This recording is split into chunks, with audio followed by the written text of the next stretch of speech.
اللہ تعالیٰ سے صرف اپنی خواہشات پوری کرنے کے لیے نہ مانگا کرو، بلکہ اللہ کو اپنا دوست بننے کے لیے مانگا کرو۔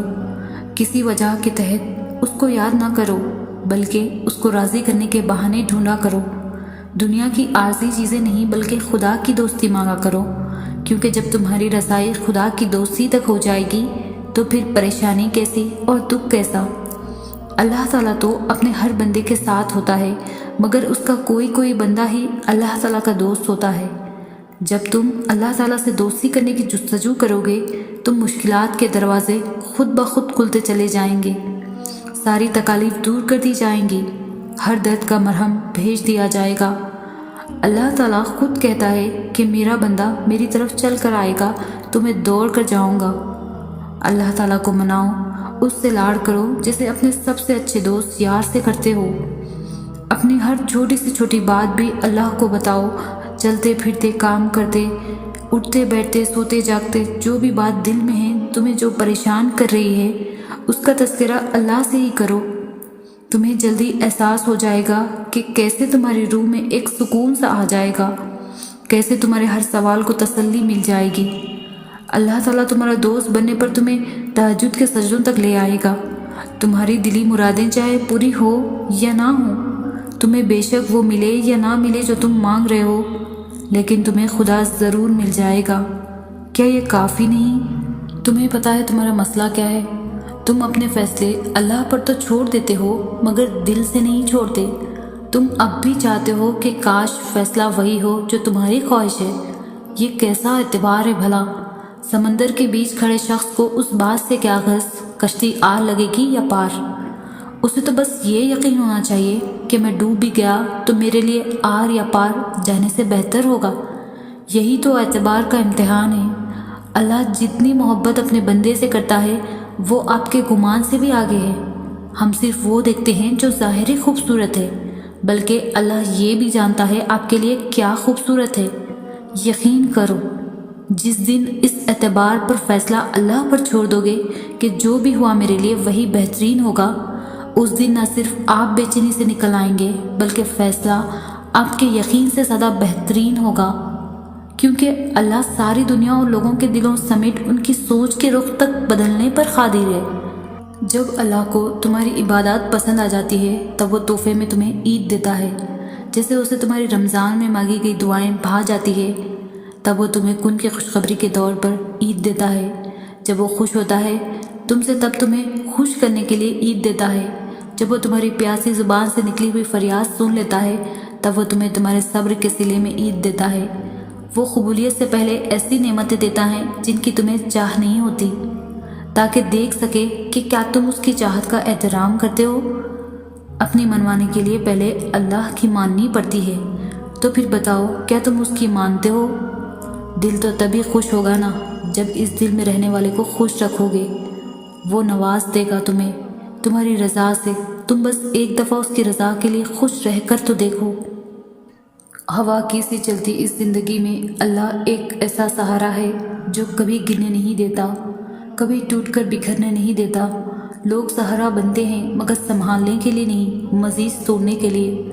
امیدیں لگانا صرف اللہ کے لیے رکھ لو، بھروسہ صرف اسی پہ کرو۔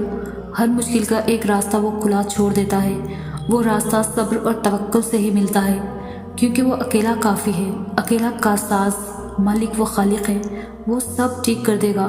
اس آیت کو دل کی تسبیح بنا لو، اللہ تمہارے دل کا سہارا بن جائے گا۔ اے ایمان والو، صبر اور نماز سے مدد لیا کرو، بے شک اللہ صبر کرنے والوں کے ساتھ ہے۔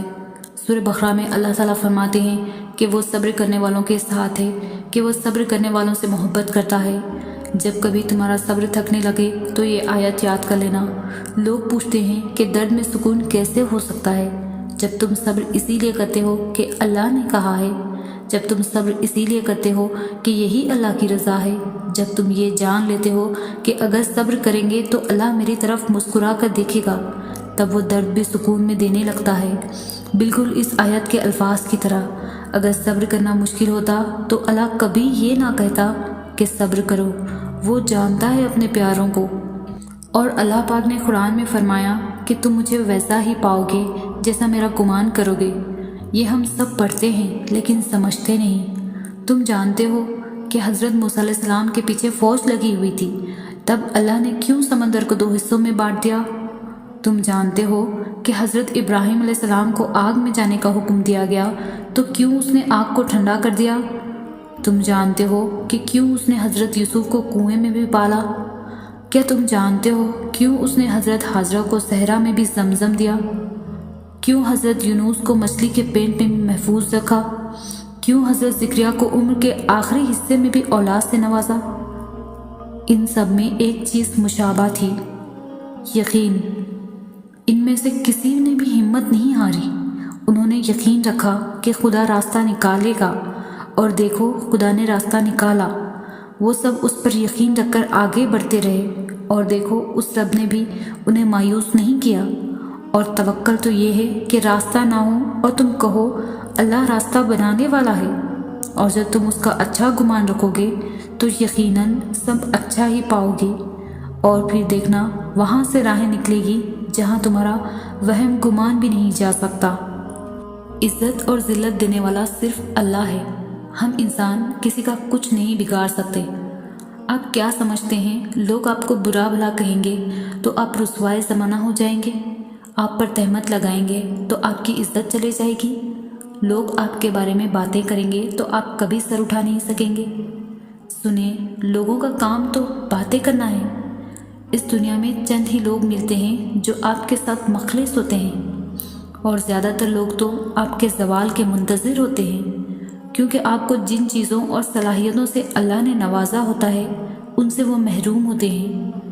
کسی انسان کی عزت لوگوں کی زبانوں سے بندھی نہیں ہوتی کہ وہ زبان کھولیں گے تو عزت گر جائے گی۔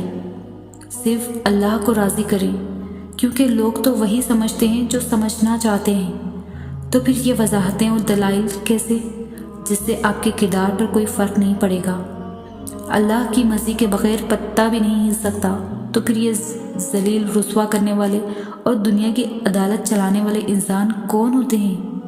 اگر آپ کسی انسان کو چاہتے ہو، پسند کرتے ہو، تو ضروری تو نہیں کہ وہ آپ کو مل بھی جائے۔ ہر وہ چیز جس کی انسان کو طلب ہو وہ اس کے قریب ہو، دن رات ہو، آس پاس ہو، ضروری تو نہیں۔ اگر زندگی میں سب کچھ حاصل ہو جائے تو اللہ سے کیا مانگو گے؟ میں یہ دعوے کے ساتھ کہہ سکتی ہوں کہ جو چیزیں آپ سے چھین لی جاتی ہے یا وہ خود آپ سے دور ہو جاتی ہے تو اس میں اللہ کی حکمت ہوتی ہے، اور اس میں آپ ہی کی بہتری ہوتی ہے۔ بے شک جو راز اللہ جانتا ہے وہ ہم انسان نہیں جانتے۔ اللہ کے فیصلوں پر خود کو راضی کرنا سیکھیں۔ پھر یوں ہوتا ہے کہ وقت کے ساتھ ساتھ آپ کو احساس ہوتا ہے کہ اللہ کا فیصلہ آپ کے حق میں بہت بہتر تھا، اور آپ ایک ایسی چیز پر اپنے آنسو ضائع کر رہے تھے جو آپ کی کبھی تھی ہی نہیں۔ اس چھن جانے میں پھر آپ کو بہتری نظر آنے لگتی ہے۔ آپ اس ذات کا شکر ادا کرتے ہو اور اللہ کے اور قریب ہو جاتے ہو۔ اللہ اپنے بندوں سے بہت پیار کرتا ہے، بلکہ 70 ماؤں سے بڑھ کر پیار کرتا ہے۔ پھر اس کے فیصلوں پر کیسا ملال؟ اللہ راضی ہوگا، اور بہت جلد تم ان روتی ہوئی آنکھوں سے اپنا نصیب بدلتے ہوئے دیکھو گے۔ تمہاری ان ضبط کردہ نگاہوں کے لیے اللہ کے پاس بے شمار وسیلے ہیں۔ تمہارے اس صبر کردہ وجود کے لیے اللہ کے پاس ہزاروں معجزے ہیں۔ جب وہ تمہارے سوچے ہوئے ارادوں میں شکست دیتا ہے تو پھر وہ تمہیں اپنی قدرت دکھاتا ہے۔ ڈرو نہیں، دعاؤں کو ضائع نہیں کرتا، وہ تمہیں اپنے راستے سے چلا کر تمہاری منزل تک لے جاتا ہے۔ یہ دیری تو اس کی محبت کا نرالا سا انداز ہے، جس کی بجائے اس کی آواز کو وہ بار بار سننا چاہتا ہے۔ صبر رکھو، ایک راستہ بند ہونے کے باوجود اس کے پاس تمہاری دعائیں مکمل کرنے کے لیے ان گنت طریقے ہیں۔ اگر وہاں سے نہیں جہاں سے تمہیں امید تھی تو وہ اب وہاں سے دے گا جہاں سے تمہیں گمان بھی نہیں ہوگا۔ وہ جلد ہی کن فرمائے گا اور تمہارا بکھرا ہوا وجود پھر سے سمیٹ جائے گا۔